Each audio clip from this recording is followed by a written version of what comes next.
तो hello, very good evening to all. आज हम लोग स्ट्रक्चर ऑफ एटम का रिवीजन करने वाले हैं इस क्लास में, ठीक है। तो आसान चैप्टर है, कुछ इंपॉर्टेंट टॉपिक्स है, बस उनको ही डिस्कस करेंगे पहले, ठीक है। जो जो जिससे ज्यादा क्वेश्चंस बनते हैं इस पूरे चैप्टर से, तो उन सबको हम लोग रिवाइज करने वाले हैं। तो चलो स्टार्ट करते हैं अपना। तो सबसे पहले बेटा हम लोगों का atomic number and mass number के बारे में थोड़ा सा स्टडी करते हैं, ठीक है। क्योंकि कई बार एक दो नंबर के क्वेश्चंस पे आ जाते हैं कि किस तरीके से आप लोग एटॉमिक नंबर और मास नंबर को फाइंड आउट करोगे, ठीक है। तो ध्यान से देखो, अगर मैं एटॉमिक नंबर की बात करूं, ठीक है, एटॉमिक नंबर की, तो क्या होता है अपना एटॉमिक नंबर। हम सबको पता है कि जो नंबर ऑफ प्रोटॉन्स होते हैं एंड एटम्स के अंदर, उसी को हम लोग एटॉमिक नंबर के बोलते हैं, है ना। यानी it is basically the number of proton present inside the nucleus, उसी को हम लोग एटॉमिक नंबर से डिफाइन करते हैं, ठीक है। जेड से उसको रिप्रेजेंट भी करते हैं। नाउ अब देखो, atomic number is represented by Z, सबको पता है ये सब चीजें। अब एक चीज कि एटम को अगर मैं नॉर्मली देखूं तो एटम नॉर्मली क्या होता है, इलेक्ट्रिकली न्यूट्रल है। तो इसका मतलब क्या होता है कि जो नेगेटिवली चार्ज पार्टिकल है, मान लो कोई एटम अगर न्यूट्रल है, तो हो सकता है कि एटम पे नेगेटिव चार्ज भी हो, पॉजिटिव चार्ज भी हो, कुछ भी हो सकता है। बट मैं एक कंडीशन लेके चल रहा हूँ कि मान लो अगर आपका एटम जो है वो इलेक्ट्रिकली न्यूट्रल है, इसका मतलब क्या है। इसका सिंपल सा मतलब है, that is the number of negatively charge particle और that is electron outside the nucleus is equal to the number of positively charge particle inside the nucleus, है ना। देखो, कोई भी एटम होता है अपना, सो एटम बेसिकली हम लोग न्यूक्लियस बनाते हैं, ठीक है। एंड न्यूक्लियस के बाद हम फिर सेल्स बनाते हैं। हम बोलते हैं कि यहाँ पे तो इलेक्ट्रॉन्स मूव कर रहे होंगे और न्यूक्लियस ये है। तो इस न्यूक्लियस के अंदर दो चीजें होती हैं। क्या क्या होता है बेटा, न्यूक्लियस के अंदर एक तो प्रोटॉन होता है और एक न्यूट्रॉन होता है। तो प्रोटॉन और न्यूट्रॉन दोनों मिलके न्यूक्लियस बनाते हैं। न्यूट्रॉन पे कोई चार्ज होता नहीं है, वो तो न्यूट्रल है। Proton having positive charge and electrons having the negative charge, ठीक है। सो वही कह रहा है कि अगर एटम को इलेक्ट्रिकली न्यूट्रल है, इसका मतलब कि जितने number of negatively charge particle electrons है आउटसाइड द न्यूक्लियस, वो मस्ट किसके इक्वल होने चाहिए, positively charge particle inside the nucleus के, right. Now if you know this atomic number, then the next is, that is what is mass number, right? That is, what do you mean by this term mass number? So basically mass number is the sum of number of protons and the number of neutron inside the nucleus. यानी mass number is represented by the sum of protons and neutrons जो nucleus के अंदर मिल रहे थे, उसी को हम लोग मास नंबर बोलने वाले हैं। So it is denoted by A. इसको किससे रिप्रेजेंट करेंगे हम लोग बेटा, ए से रिप्रेजेंट करेंगे। तो ए कैसे लिखेंगे, A is equal to Z plus N, ठीक है। Where Z is the number of proton also known as the atomic number and N is the neutron. तो मान लो अगर किसी ने बोला कि आप न्यूट्रॉन कैलकुलेट करो किसी भी एटम के लिए, फॉर एग्जांपल मान लो किसी ने दे दिया मेरे को कि this is aluminium and atomic number is 13, mass number is 27, ये गिवन है आपको, ठीक है।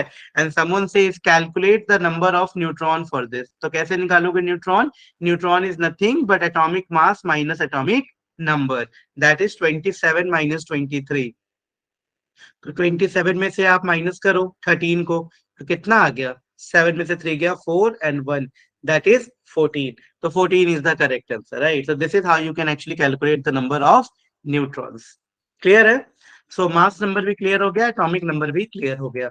Now mass number is a whole number. Mass number हमेशा क्या आना चाहिए, होल नंबर आना चाहिए। कभी आप ऐसे नहीं देखोगे कि मास नंबर फ्रैक्शन वगैरह में आ रहा है। तो mass number is a whole number. चलो, अब एटॉमिक मास जो होता है, atomic mass is a fraction due to the presence of isotopes. जो एटॉमिक मास होता है, देखो ये थोड़ा सा फर्क है दोनों में। अगर मैं एटॉमिक मास की बात करूं, मास नंबर की बात करूं, तो mass number is the number of protons plus neutron, where mass number is always whole number, ये मान के चलते हैं।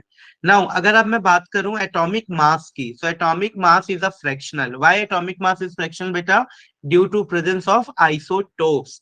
सो याद रखना, आइसोटोप्स यहाँ पे इंपॉर्टेंट वर्ड है कि what do you mean by this term isotopes. Isotopes का मतलब क्या होता है बेसिकली, कि isotopes are the atom of the same element, मतलब एक ही एलिमेंट्स के एटम होंगे with the same atomic number. Because अगर एटॉमिक नंबर बदला If the atomic number changes, then atom would also change, right? So always remember, कभी भी atomic number जो change नहीं होता किसी same element का, किसी particular element के लिए कोई particular ही atomic number होता है। ऐसा कभी नहीं हो सकता जैसे आप इलेक्ट्रॉन्स को क्या करते हो, कभी इलेक्ट्रॉन्स को आपने इंक्रीज कर दिया, कभी डिक्रीज कर दिया, फिर भी हम बोलते हैं चलो ये क्लोरीन ही है। अगर नॉर्मल मैं क्लोरीन लूं तो बोलेंगे अच्छा यहाँ पे 17 इलेक्ट्रॉन है। अगर क्लोरीन नेगेटिव ले लूं तो बोलेंगे 18 इलेक्ट्रॉन है। अगर मैं बोल देता क्लोरीन -2 है तो बोल देते हैं यहाँ पे 19 इलेक्ट्रॉन है। तो इलेक्ट्रॉन्स को एटम के ऊपर घटाया बढ़ाया जा सकता है depending upon their various factors, like valency क्या है, वैलेंस इलेक्ट्रॉन्स कितने हैं, कितने बॉन्ड बनाता है, एंड ऑल दिस थिंग। लेकिन कभी भी एटॉमिक नंबर जो है ना उसको आप चेंज नहीं कर सकते, क्योंकि अगर आप नंबर ऑफ प्रोटॉन्स को बदलोगे वो तो दूसरा एटम हो जाएगा। फॉर एग्जाम्पल, मान लो कहीं Z = 1 है, अब आप इसको Z = 2 कर दो, तो ये एलिमेंट बदल गया। Z = 1 का मतलब होता है हाइड्रोजन, जबकि Z = 2 का मतलब वो हीलियम हो गया। तो एलिमेंट हमेशा बदल जाता है जब भी आप एटॉमिक नंबर को बदलते हो, ठीक है। चलो, तो यहाँ पूछा गया है what do you mean by this term isotopes. So basically isotopes are the atoms of the same element with the same atomic number, जिसका एटॉमिक नंबर सेम है, एंड डिफरेंट मास नंबर और एटॉमिक मासेस, ठीक है। So this is called isotopes. Always remember this thing, isotopes same atomic number होगा, different mass number और भी से atomic masses होगा। Isotope differ in the number of neutrons only. Isotope किसमें differ होते हैं? इन the number of neutrons only, right. Now isotope may differ in the physical property but show similar chemical properties due to same electronic configuration. So maybe they are differ in the physical property but their chemical properties remain same, ठीक है। चलो, so let's understand with this example, that is, hydrogen has a three important isotope. The first one is known as protium, second one is deuterium, and the third one is tritium, ठीक है। So hydrogen has a three important isotope: protium, also known as normal hydrogen, deuterium, also known as a heavy hydrogen, and tritium, also known as a radioactive hydrogen, right? So life of tritium is very less because they are radioactive in nature. So why they are called isotopes? Because in all these three, if you consider protium, deuterium, and tritium, their atomic number remains same, that is 111. But their atomic masses or mass number is different. In first case, they having 1h1. Second case, they having 1h2, and again 1h3. Right. So their atomic masses is different in different cases. So we can say that they are isotopes of each other. Clear है? समझ आया सबको यहाँ तक? बताओ जल्दी। Isotope clear है?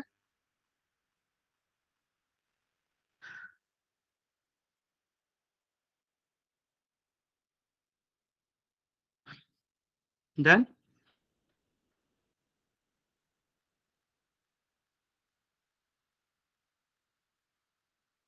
चलो, नाउ अब थोड़ा सा इंट्रोडक्शन बता दूं तो normal hydrogen is present to an extent around 99.98%, deuterium is present around 0.015%, very less amount, and tritium is present in a traces, right, very less.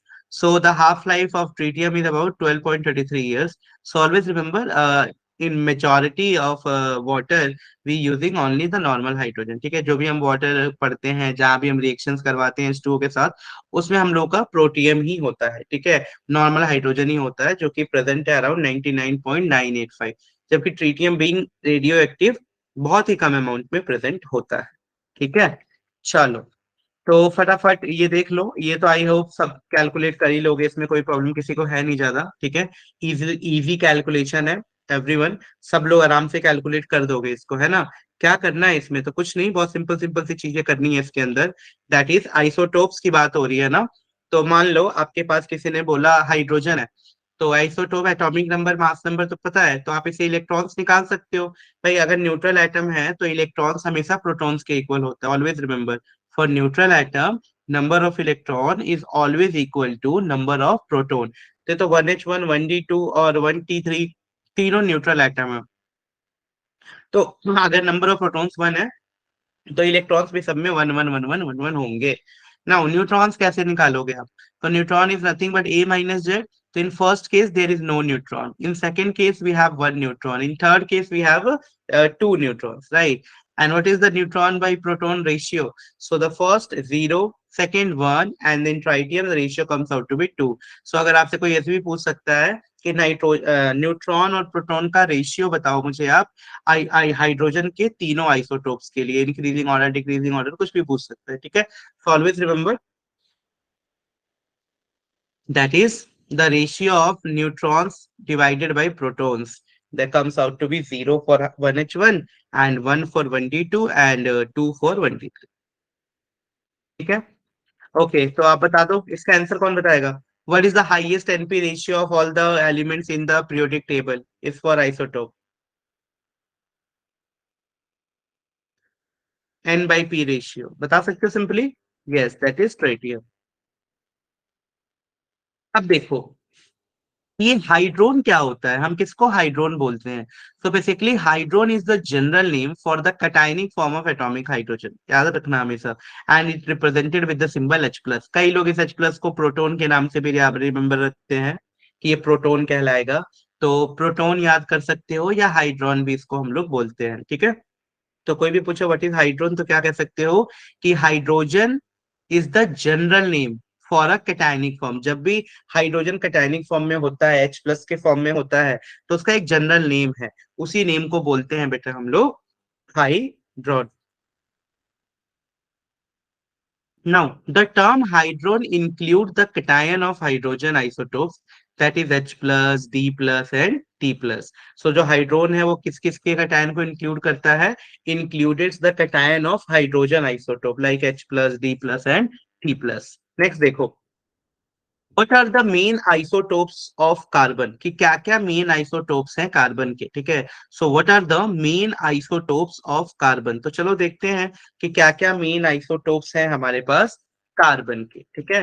So the isotopes of carbon like हमारे पास देखो क्या है, सबसे पहले C612 है, again C613 है और C614 है, right. So these are the isotopes of carbon. आइसोटोप्स हमेशा एक ही एलिमेंट का होता है, याद रखना। अब इसमें आप सब कुछ निकाल सकते हो। एटॉमिक नंबर तो सबका 6 होगा, नंबर ऑफ इलेक्ट्रॉन भी 6 होगा बिकॉज न्यूट्रल मॉलिक्यूल एटम्स हैं। अगर मैं एटॉमिक मास की बात करूं तो एक का 12 दे रखा है, एक का 13, एक का 14। न्यूट्रॉन की बात करूं माइनस कर लो तो 6 आएगा, 7 आएगा, 8 आएगा। तो ये सारी चीजें तुम लोग इजिली निकाल सकते हो। और ये सिंबॉलिक रिप्रेजेंटेशन होता है किसी भी एलिमेंट का, ठीक है। Where Z represent the atomic number, A represent करता है एटॉमिक मास को, और एक्स रिप्रेजेंट करता है पर्टिकुलर एलिमेंट को कि कौन सा एलिमेंट आपने यहाँ पे लिया है, ठीक है। तो ये हमारा नॉर्मली रिप्रेजेंटेशन हो जाता है।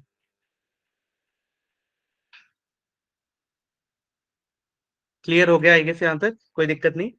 चलो भाई बहुत बढ़िया। नेक्स्ट देखो, एक्स इंडिकेट एलिमेंट, जेड, ये सब हमने डिस्कस कर लिया। ओके, अब क्लोरीन का ये भी हो गया। आइसोबार्स क्या होते हैं बेटा। सो व्हाट आर आइसोबार्स, तो बेसिकली आइसोबार अपोजिट चले जाओ उसके, यानी isobar are the atom of a different element with the same mass number, ठीक है। यानी आइसोबार आप किसको बोलोगे बेटा। So isobar are the atom of a different element with the same mass number and different atomic number. यहाँ पे atomic number different हो जाएगा but their mass number remain same. इनके मास नंबर क्या रहेंगे, सेम रिमेन रहने वाले हैं। तो जब मास नंबर सेम हो जाएगा देन हम उसको बोलने वाले हैं कि ये हम लोगों का आइसो बार की कैटेगरी में आने वाला है, ठीक है। इसको हम आइसो बार के नाम से रिमेम्बर करेंगे, ठीक है। चलो देखते हैं जल्दी से। फॉर एग्जाम्पल हमारे पास यहाँ पे देखो क्या क्या है। हमारे पास यहाँ पे आर्गन है, हमारे पास यहाँ पे के है दैट इज पोटेशियम, हमारे पास यहाँ पे है कैल्शियम, ठीक है। तो इन तीनों की अगर मैं बात करूं तो क्या क्या चीजें निकल के आ रही है बेटा इन तीनों के लिए, अगर आप ध्यान से देखो तो हम तीनों के लिए अगर हम देखते हैं वैल्यूज, तो हमारी ये वैल्यूज निकल के आ रही है कि एटॉमिक नंबर सबके अलग है। आर्गन का 18 है बिकॉज एलिमेंट्स ही अलग है तो एटॉमिक नंबर तो डिफरेंट आएगा ही। So for argon atomic number is 18, potassium के लिए 19 हो गया, कैल्शियम के लिए 20 हो गया। नाउ अब आप एटॉमिक मास की बात करो, सबका एटॉमिक मास सेम है, ठीक है। सबका एटॉमिक मास क्या है, 40, 40 and 40। So these are the example of isobars, ठीक है। अगर मान लो ऐसे नॉर्मली आपको ये एग्जांपल्स याद नहीं होता है, someone asked give some more example of isobar, तो आप अपने मन से भी आइसोबार्स के एग्जांपल को प्रिपेयर कर सकते हो। कैसे अपने मन से आइसोबार के एग्जांपल्स को बनाओगे, तो देखो मैं क्या बोल रहा हूँ। आइसोबार के एग्जांपल आप कैसे बनाओगे, तो आइसोबार के एग्जांपल आप कुछ ऐसे बना सकते हो बेटा कि यहाँ पे आप ध्यान से देखो कि फॉर एग्जाम्पल अगर मैं यहाँ पे कार्बन ले लूं और नाइट्रोजन ले लूं, तो हम पता है ना कार्बन बहुत सारे आइसोटोप शो करता था, तो मैं इसको लिख सकता हूँ C6 and 14 वाला एक, 14 भी लिख सकता हूँ, बिकॉज 12 13 14 15 16 बहुत सारे शो करता था। और नाइट्रोजन होता ही है 7 और 14, तो ये दोनों भी तो आइसोबार हो गए, क्योंकि एटॉमिक मास इनका सेम हो गया और एटॉमिक नंबर इनका डिफरेंट हो गया। तो these two are also example of isobar, ठीक है। तो आप ऐसे भी इसको रिप्रेजेंट कर सकते हो आइसोबार। डन। तो ये हो जाएगी बेटा हम लोगों की पूरी कहानी, दैट कि हम लोग किस तरीके से आइसोबार और आइसोटोप्स को रिप्रेजेंट करते हैं। क्लियर हो गया? किसी को डाउट तो नहीं है आइसोबार में? कोई बच्चा जिसको डाउट हो आइसोबार में?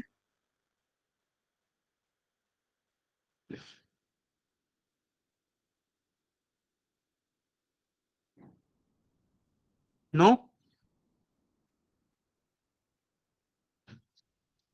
चलो,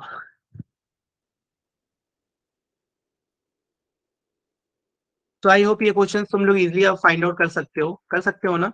अगर आपसे कोई बोलता है कि calculate the number of protons neutrons and electrons in the this particular bromine atom, निकाल दोगे? कोई बताएगा क्या ऑप्शन करेक्ट होना चाहिए? बताओ, क्या करेक्ट होना चाहिए बेटा? आपको बताना है यहाँ पे protons neutrons and electrons. Calculate the number of protons neutrons and electrons, फटाफट जल्दी बताओ, फिर हम आगे चलते हैं। 35 Br 80, and you have to calculate protons neutrons and electrons। Calculate करो।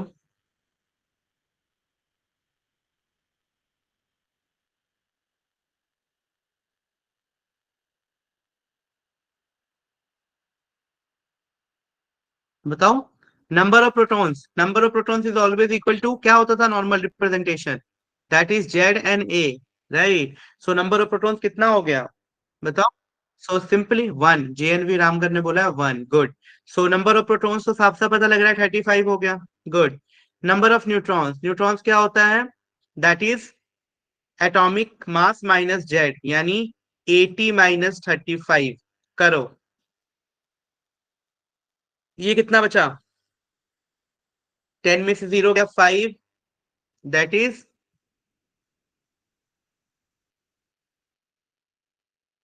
80 - 35 करना होगा ना बेटा? हाँ, तो बस इसमें क्या प्रॉब्लम थी? सिंपल है। तो प्रोटॉन्स भी निकल जाएगा, न्यूट्रॉन्स भी निकल जाएगा, एंड इलेक्ट्रॉन्स। तो ये ना ऑप्शन देख लो ध्यान से जरा। तो सबसे पहले अगर मैं बात करूं इलेक्ट्रॉन्स की, तो क्योंकि ये न्यूट्रल एटम है, तो जितने प्रोटॉन्स है उतने इलेक्ट्रॉन्स है। तो प्रोटॉन्स यहाँ पे आ गए 35, इलेक्ट्रॉन्स यहाँ पे आ गए 35। Now what about the neutrons? तो न्यूट्रॉन्स माइनस करके निकालो। तो 10 में से 5 गया 5, ये कितना हो गया 9, सॉरी 7, 7 में से 3 गया 4, दैट इज 45। तो ये तो आ गए भाई 45। तो करेक्ट ऑप्शन होना चाहिए था प्रोटॉन्स पूछा फिर न्यूट्रॉन्स, तो बेटा ऑप्शन 2 करेक्ट होगा ना? 1 क्यों बोला? 1 नहीं होगा बेटा, because protons neutrons and electrons निकालने हैं, तो न्यूट्रॉन 35 थोड़ी है। न्यूट्रॉन कैसे हो जाएंगे एटॉमिक नंबर के इक्वल? न्यूट्रॉन्स तो होता है atomic mass minus atomic number, ठीक है। So the value comes out to be this, that is 35 45 and 35, ये होगा करेक्ट आंसर। समझे? चलो, गुड।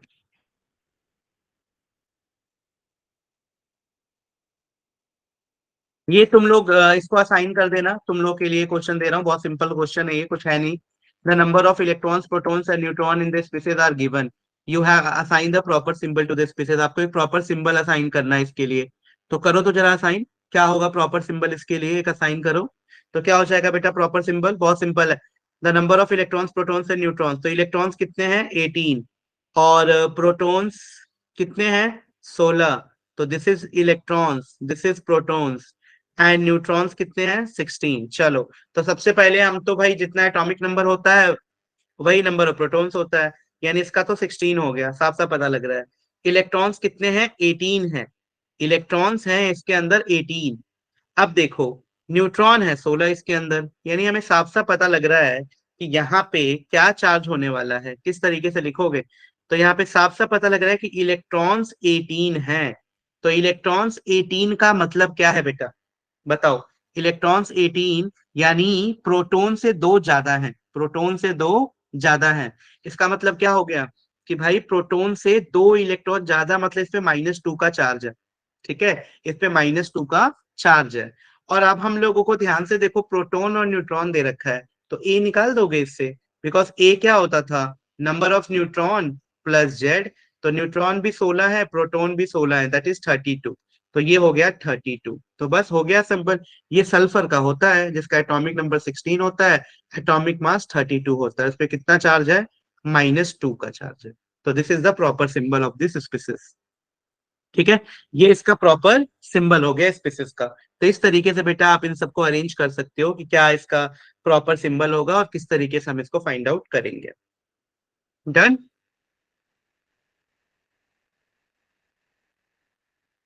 चलो,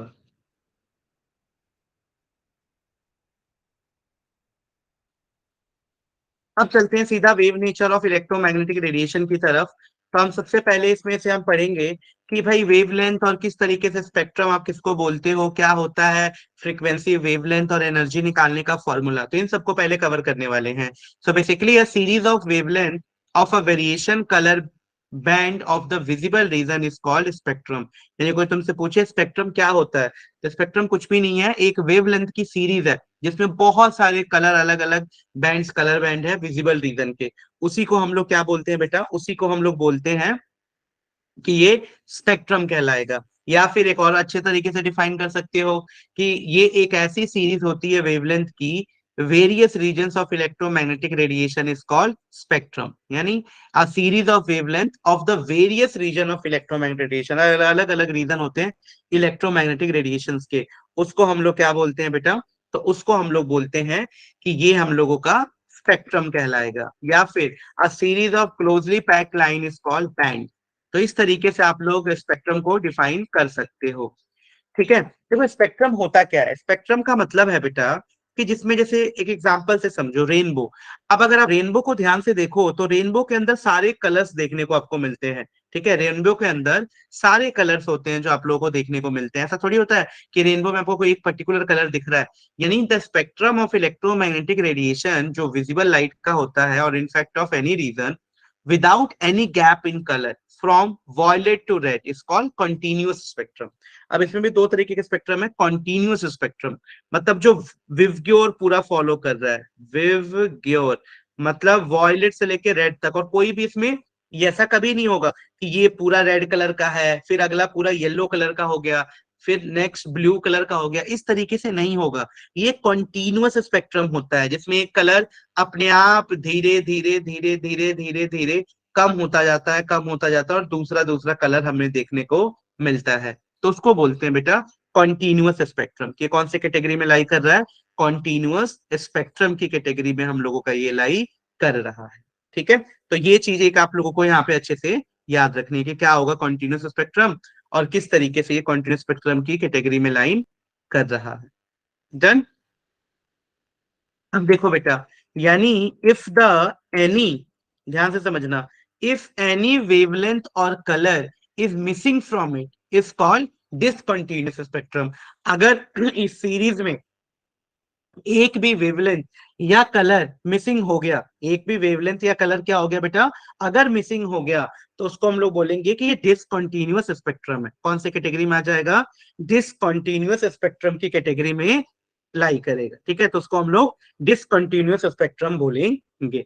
ठीक है, तो ये चीज भी हम लोगों को याद रखनी है। अब देखो बेटा, अलग अलग जो फ्रीक्वेंसीज होती है इलेक्ट्रोमैग्नेटिक रेडिएशंस की, हर्ट्स में किस तरीके से रिप्रेजेंट किया गया है। तो सबसे पहले ये गामा रेज है, फिर एक्स रेज है, फिर यूवी रेज है, फिर विजिबल, फिर इंफ्रारेड, माइक्रोवेव, एफएम, एएम और लॉन्ग रेंज ऑडियो वेव। तो सबकी एक फ्रीक्वेंसी है। तो this is the decreasing order of frequency. यानी तुमसे कोई पूछे सबसे ज्यादा फ्रीक्वेंसी किसकी दिखने को मिल रही है, तो अब क्या बोलोगे बेटा, सबसे ज्यादा फ्रीक्वेंसी किसकी है। तो सबसे ज्यादा फ्रीक्वेंसी जो देखने को मिल रही है वो है गामा रेज की। उसके बाद से क्या आ रहा है, उसके बाद से आएगा एक्स रेज। ठीक है, गामा रेज के बाद आएगा एक्स रेज, देन यूवी और वी से अल्ट्रा वायलेट रेज।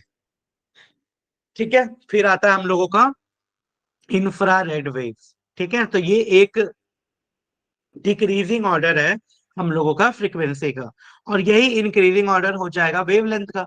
अगर मैं पूछूं सबसे कम वेवलेंथ किसका होगा, तो गामा रेज का, बिकॉज फ्रीक्वेंसी और वेवलेंथ एक दूसरे के इनवर्सली प्रोपोर्शनल होते हैं। तो ये चीज भी आप लोगों को थोड़ा सा यहाँ पे ध्यान रखना है, ठीक है, इन दोनों में क्या रिलेशन निकल के आ रहा है।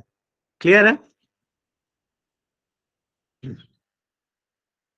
देखो बेटा, तो जो मैं स्पेक्ट्रम की बात कर रहा था, वो स्पेक्ट्रम कुछ इस तरीके का हम लोगों को दिखाई देता है, ठीक है। तो यहाँ पे कोई भी एक कलर एकदम से गायब नहीं हुआ है, एक ये सीरीज है पूरा कलर की, ठीक है। सबसे पहले आपको वॉयलेट कलर दिख रहा है, इंडिगो कलर दिख रहा है, ब्लू कलर दिख रहा है, ग्रीन दिख रहा है, येलो दिख रहा है, फिर लास्ट में रेड दिखा है आपको, है ना। तो एक ऐसी सीरीज है ये, तो यहाँ पे ऐसा नहीं हुआ है कि एकदम से पूरी चीजें यहाँ पे गायब हो गई हैं, ठीक है, कि एकदम से कोई कलर मिसिंग हो गया हो। तो इसी चीज को स्पेक्ट्रम बोलते हैं, जहाँ पे series of different different wavelength और कलर वहां पे प्रेजेंस हो, इसको हम लोग बोलते हैं बेटा, ठीक है। अब देखो, तो ये हम लोग का विजिबल स्पेक्ट्रम के कैटेगरी में लाइज करेगा, ये हम लोग का विजिबल होगा, हम लोग का विजिबल स्पेक्ट्रम, ठीक है।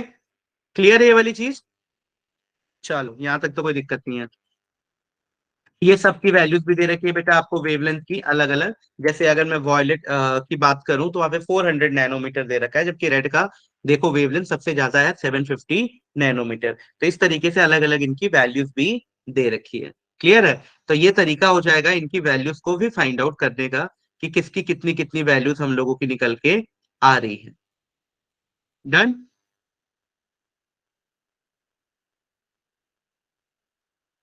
क्लियर हो गया ये? कोई दिक्कत नहीं आता है? चलो, यानी वेवलेंथ को नैनोमीटर में दिया है। अब देखो कौन कौन सी मेजरेबल कैरेक्टरिस्टिक्स होती है इलेक्ट्रोमैग्नेटिक रेडिएशंस की। तो सबसे पहले तो हम फ्रीक्वेंसी निकालना सीखते हैं कि भाई ये फ्रीक्वेंसीज क्या होता है, किस तरीके से हम लोग फ्रीक्वेंसी को फाइंड आउट करेंगे। तो बेसिकली बेटा फ्रीक्वेंसी क्या होता है हम लोगों का, कि it is the number of vibration और oscillation made by a wave in 1 second, कि एक सेकेंड में कितना वाइब्रेशन या ऑसिलेशन किसी वेव ने किया है, that is called frequency. Frequency की यूनिट सबको पता है हर्ट्स में, या फिर सीपीएस, दैट इज साइकिल पर सेकेंड में हम लोग रिप्रेजेंट कर सकते हैं। और हर्ट्स और सीपीएस में फर्दर क्या रिलेशन होता है, कि 1 हर्ट्स जो होता है ना, वो 1.0 सीपीएस के इक्वल होता है। अब ये फॉर्मूला किस किस को नहीं पता है बताओ, सबको पता है, mu is equal to C upon lambda, where mu is equal to, where mu क्या हो जाएगा, यहाँ पे म्यू का मतलब हो जाएगा फ्रीक्वेंसी, ठीक है। तो where mu is equal to frequency, c is equal to velocity of light, and lambda क्या हो गया हम लोगों का यहाँ पे बेटा, तो लैम्डा हो गया हम लोग का वेवलेंथ। तो एक ये रिलेशन तो हम सबको पता ही है कि किस तरीके से ये रिलेशन निकल के हमारा आता है, ठीक है, कि कौन सा वेवलेंथ है और किसकी वैल्यू क्या क्या है यहाँ पे। देखो, तो ये चीज तो हम लोगों को क्लियर हो गई सबको। डन। तो v is equal to C upon lambda, सब ये फॉर्मूलाज याद रखेंगे। Now where lambda is a wavelength. अब देखो बेटा, वेव नंबर क्या होता है, जब आपको ये चीज पता लग गई तो आप इजिली डिफाइन कर सकते हो वेव नंबर को भी, कि what do you mean by this term wave number, कि ये वेव नंबर का क्या खेल है भाई, वेव नंबर क्या होता है। तो चलो समझते हैं वेव नंबर के बारे में। सो बेसिकली वेव नंबर का मतलब होता है कि the number of wave present per unit length, ठीक है, कि कितने नंबर ऑफ वेव प्रेजेंट है per unit length is called wave number. Wave number हमेशा बेटा वेव लेंथ के इनवर्सली प्रोपोर्शनल होगा। तो ये ध्यान रखना है आप लोगों को, वेव नंबर में और वेव लेंथ में ये एक रिलेशन है, कि वो हमेशा एक इसके इनवर्सली प्रोपोर्शनल होगा। और डेफिनेशन वाइज कैसे बता सकते हो, कि number of wave present per unit length is called wave number, उसको हम क्या बोलेंगे, वेव नंबर बोलेंगे, ठीक है। तो ये वेव नंबर का हमारा डेफिनेशन हो जाएगा। अब देखो नेक्स्ट क्या आता है हम लोगों के लिए, तो नेक्स्ट आता है हम लोगों के लिए यहाँ पे, दैट इज वेव नंबर। तो wave number is the reciprocal of wave length, तो ऑलरेडी हो चुका है हम लोगों का। अब देखो किस तरीके से हम लोग डिफाइन करते हैं वेव लेंथ को, जो मैंने बताया था कि ये दो डिस्टेंस होता है between the two crest and two trough, ठीक है। तो इन दोनों के बीच के डिस्टेंस को ही हम लोग क्या बोलते हैं, हम लोग डिफाइन कराते हैं वेवलेंथ के नाम से, ठीक है। तो देखो जरा क्या हो रहा है ये, मान लो ये दो इलेक्ट्रोमैग्नेटिक वेव है, वाई एक्सिस और एक्स एक्सिस पे मूव कर रहे हैं। इलेक्ट्रोमैग्नेटिक वेव में एक हमारा मैग्नेटिक फील्ड्स की लाइन होती है, एक इलेक्ट्रिक फील्ड्स की लाइन होती है, दोनों ऑसिलेट करती हैं, ठीक है। अब देखो मैं क्या बोल रहा हूँ, कि कैसे आप वेवलेंथ डिफाइन करोगे। मान लो ये डिस्टेंस हो गया, ये डिस्टेंस कितना हो गया, इस डिस्टेंस को ही वेवलेंथ बोलोगे। यानी या तो आप दो क्रेस्ट का डिस्टेंस ले लो या दो ट्रफ का डिस्टेंस ले लो, इनके बीच के डिस्टेंस को ही हम लोग क्या बोलते हैं, वेव लेंथ, कि ये भाई वेव की पर्टिकुलर लेंथ है। और ये जो पूरी साइकिल दिख रही है आपको, जैसे यहां से मैं बोलूं, यहां से स्टार्ट करके पूरा यहां तक, तो एक साइकिल को कंप्लीट करने में जितना टाइम लगता है उसको हम लोग क्या बोलते हैं बेटा, उसको हम लोग बोलते हैं कि हाँ भाई ये इसकी फ्रीक्वेंसी है, कि भाई एक साइकिल को कंप्लीट करने में इसने कितना टाइम लगाया है। तो that is called time period. ठीक है, उसको हम क्या बोलते हैं, टाइम पीरियड, जो 1/फ्रीक्वेंसी के इनवर्सली प्रोपोर्शनल होता है। तो टाइम पीरियड का मतलब होता है कि एक कंप्लीट साइकिल को पूरा करने में जितना टाइम लगा, that is called time period. दो क्रस्ट या दो ट्रफ के बीच का जो डिस्टेंस आएगा उसको हम लोग बोलेंगे वेवलेंथ। और फ्रीक्वेंसी क्या होता है कि नंबर ऑफ ऑसिलेशन पर सेकेंड, उसको हम लोग बोल देंगे फ्रीक्वेंसी। डन। तो इस तरीके से आप लोग वेवलेंथ, फ्रीक्वेंसी और इसको रिप्रेजेंट कर सकते हो। अब wavelength is measured in the different different unit, like angstrom में मेजर करते हैं, नैनोमीटर्स में, पिकोमीटर्स में, एंड सबका रिलेशन भी है मीटर के साथ। तो अगर आप एमस्ट्रॉन्ग को देखो, तो एक एमस्ट्रॉन्ग जहां भी लिखा होगा तो आप तुरंत उसको मीटर में कन्वर्ट करोगे, बिकॉज ड्यूरिंग कैलकुलेशन बहुत सारी चीजें होंगी जो हम लोग को मीटर में चाहिए। तो हमें रिलेशन पता होना चाहिए, that how will you convert angstrom into metre, nanometre into metre, micrometre into metre, millimetre into metre. So their relation is required. Now अब देखो, एक एमस्ट्रॉन्ग है तो एक एमस्ट्रॉन्ग को कन्वर्ट किया 10⁻⁻10 मीटर में। ठीक है, उसी तरीके से नैनोमीटर देखो, तो एक नैनोमीटर को कन्वर्ट किया 10⁻⁹ मीटर में। डन। पिकोमीटर्स देखो, तो एक पिकोमीटर में 10⁻12 मीटर होते हैं, तो वो पिकोमीटर का हो गया आपका। तो इस तरीके से बेटा हम लोग इसको कन्वर्जन को याद रख सकते हैं। ठीक है, एमस्ट्रॉन्ग, नैनोमीटर, पिकोमीटर में ये सारे यूनिट्स आपको याद होने चाहिए न्यूमेरिकल सॉल्व करते समय।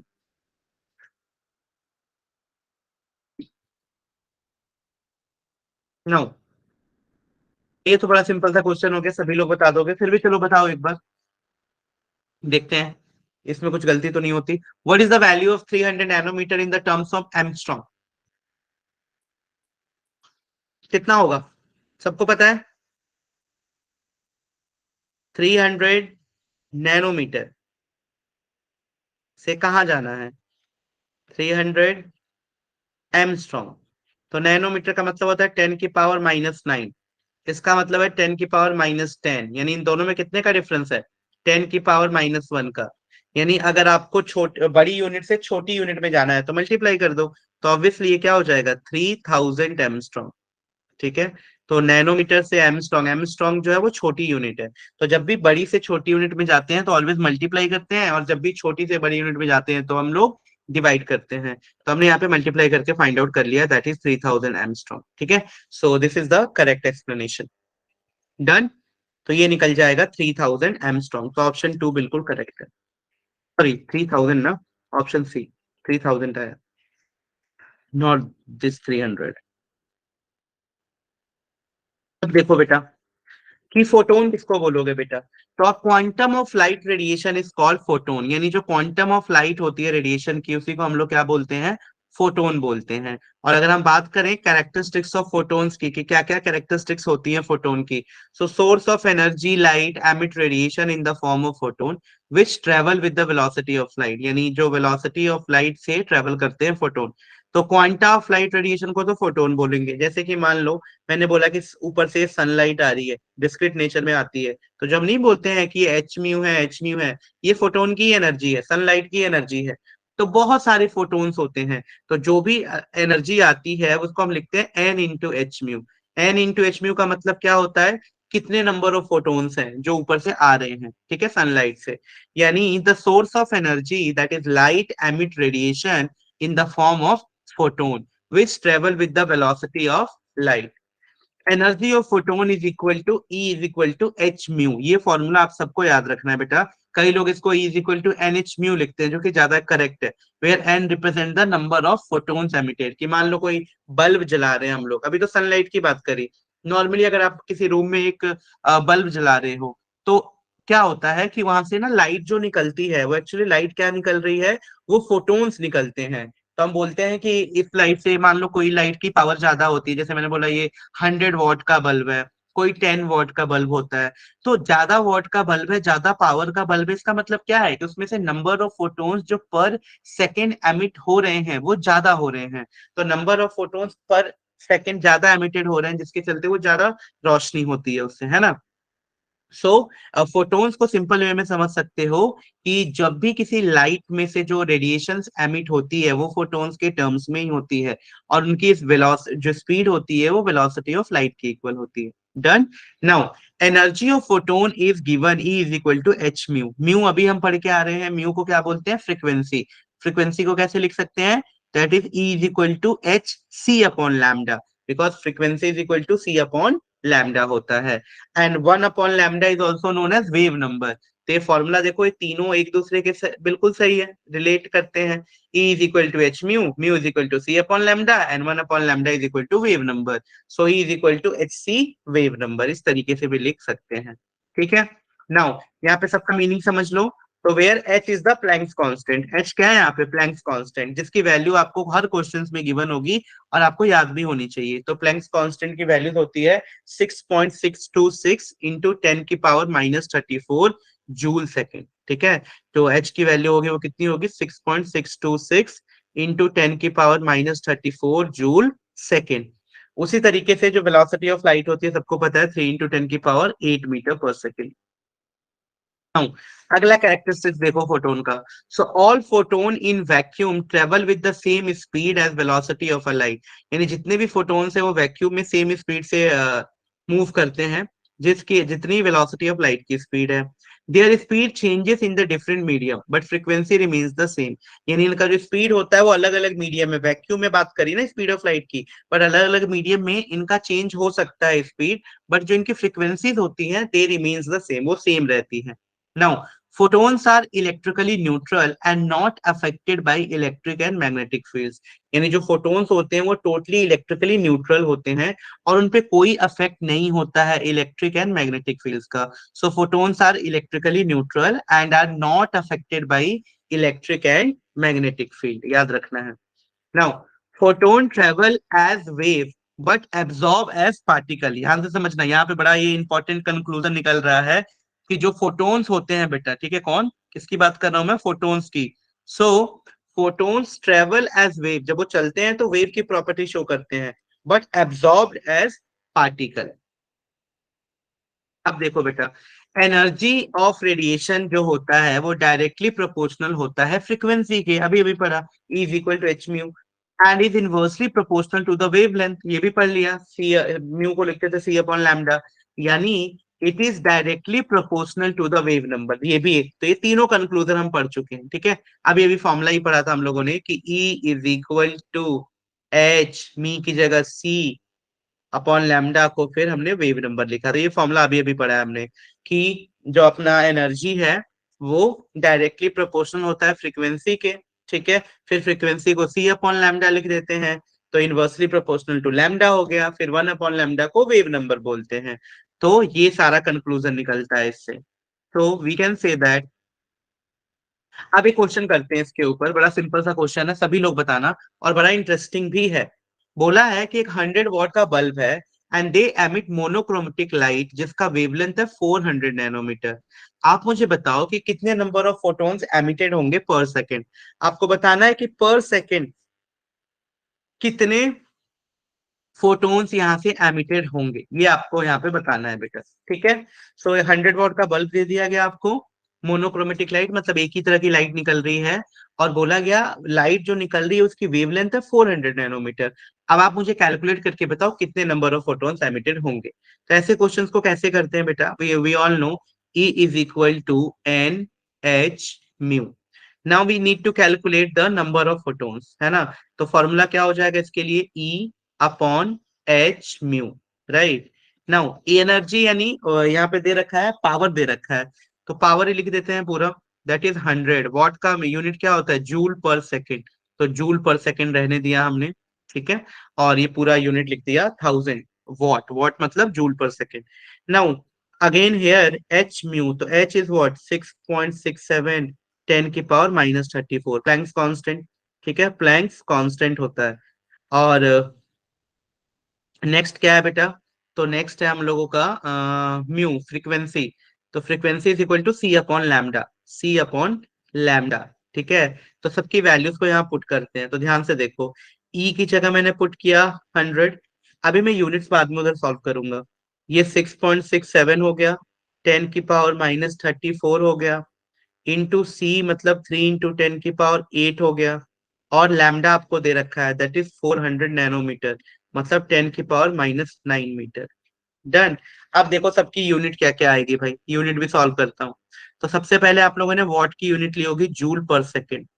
उसके बाद से आपने क्या यूनिट ली है बेटा, उसके बाद है एच और म्यू। तो म्यू तो होता है सी अपॉन लैम्डा, लिख दिया ना आपने, तो चलो मैं भी वैसे लिख देता हूँ पूरा फॉर्मूला कि एन इज इक्वल टू अपने ई लिखा है, फिर एच लिखा है, फिर सी लिखा है और लैम्डा लिखा है। तो यूनिट क्या क्या है, तो पहले की जूल पर सेकेंड है, लैम्डा की मीटर होती है। डन, तो ई और लैम्डा तो खत्म। फिर एच और सी बचा, तो सी का भी मीटर होता है, हम सबको पता है। और जो हमारा एच है, ठीक है, एच इसकी यूनिट क्या होती है, सबको पता है, E is equal to H mu. तो H is equal to E upon mu. ठीक है, और ई का क्या होता है, जूल। और म्यू का क्या होगा, म्यू का होता है बेटा फ्रीक्वेंसी पर second, that is second inverse. तो इसका तो जूल सेकेंड इनवर्स हो गया, समझ रहे हो, जूल सेकेंड इनवर्स हो गया इसका। तो इसी इन सब की वैल्यूज को आप पुट कर सकते हो। वेलोसिटी की पुट कर ही दी आपने, मीटर पर। अच्छा, इसका भी एक सेकंड बचेगा ना, मीटर पर सेकंड। तो इसका भी लिख लो बेटा, सी का मीटर पर सेकंड, यानी ये ऊपर सेकंड गया और ये एक नीचे सेकंड आया, सेकंड। तो सेकंड से सेकंड कैंसिल, मीटर से मीटर कैंसिल, और जूल से जूल कैंसिल। ठीक है, जूल भी था ना हमारा, एच का, जूल पर सेकेंड जो था। तो जूल से जूल कैंसिल, यानी यूनिट क्या बच रहा है, 1/सेकेंड। तो हमें पर सेकेंड में ही तो निकालना था, देखो बोला था calculate the number of photons emitted per second, यानी जो एन की यूनिट आएगी वो पर सेकेंड में आएगी, सेकेंड इनवर्स में। ठीक है, पर सेकेंड।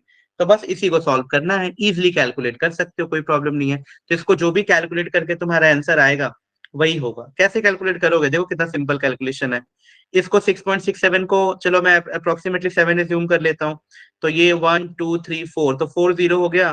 तो 4 × 10 की पावर 4 0 और -9, तो ये तो हो गया -5।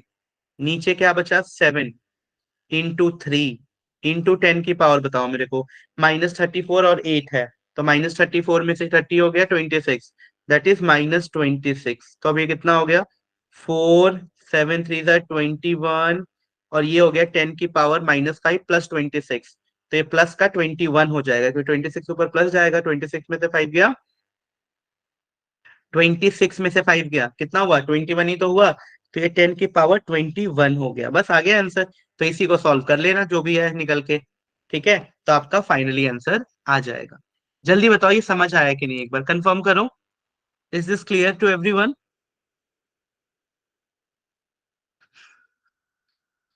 Confirm me once, how we calculated the number of photons.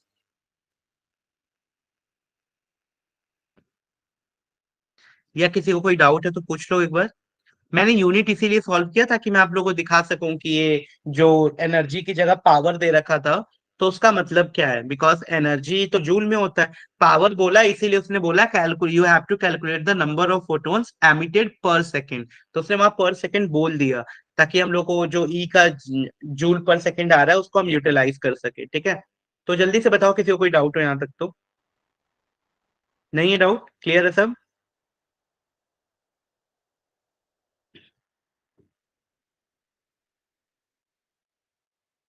चलो,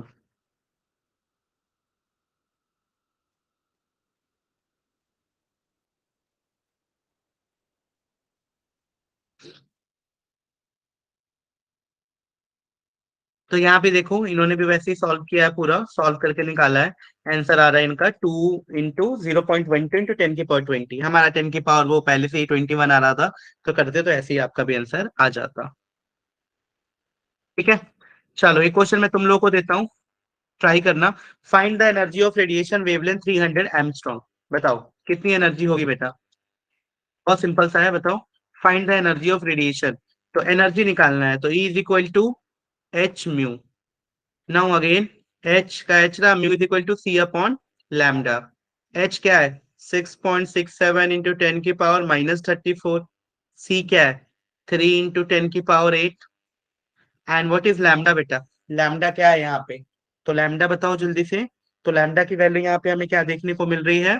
लैम्डा की वैल्यू हम लोग को देखने को मिल रही है, दैट इज 3000 इंटू 10⁻⁻10। काम खत्म। तो सॉल्व करें, देखो। तो इसको 7 एज्यूम कर लेता हूं मैं। ये 3 हो गया, ये अगेन 3 हो गया। अब ये 10 की पावर को सॉल्व करने की बारी है सारी। तो -34 है और ये 8 है। तो कितना हो गया? 34 और 8, 26। तो that is -26, right? And this -26, और ये ऊपर का प्लस का 10 और गया। डन, प्लस का 10 और गया। और नीचे कुछ बचा हुआ है क्या? ये भी तो बचा है, 1, 2 और 3। ठीक है, तो इसको भी लेते हैं। अभी रुक जाओ। तो पहले इतने को सॉल्व करते हैं। तो that comes out to be 7 3 21। तो 21, और ये 10 का पावर हो गया 16, 26 और 10 है ना।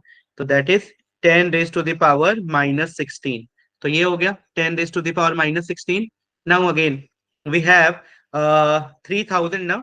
सो दिस 10⁻3, सो ऊपर ले जाओ। So this comes out to be 3, 21 divided by 3 comes out to be 7, and this 10⁻⁻19, right? So approx ये वैल्यूज आ रही है, because we considering 6.67 as 7, that's why हमारा आंसर ये आया। अगर आप एग्जैक्टली 6.67 लेके चल रहे हो तो ऑब्वियसली, बिकॉज इन सब में देखो ना सेम ऑप्शंस है।